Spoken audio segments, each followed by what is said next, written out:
5واں سوال محمد جمیل زینب کی کتاب اسلامی عقیدہ، جب آپس میں اختلاف پیدا ہو تو ہم کیا کریں؟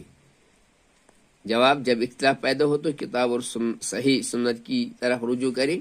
دلیل، اللہ تعالیٰ کا ارشاد ہے فَإِن تَنَازَعْتُمْ فِي شَيْءٍ فَرُدُّوهُ إِلَى اللَّهِ وَرَسُولِهِ إِن كُنتُمْ تُؤْمِنُونَ بِاللَّهِ وَالْيَوْمِ الْآخِرِ ذَلِكَ خَيْرٌ وَأَحْسَنُ تَأْوِيلًا۔ النساء آیت نمبر 59۔ اگر تم آپس میں کسی چیز کے بارے میں اختلاف کرو تو اللہ اور رسول کی طرف رجوع کرو۔ اگر تم اللہ اور یوم آخرت پر ایمان رکھتے ہو یہ بہتر ہے۔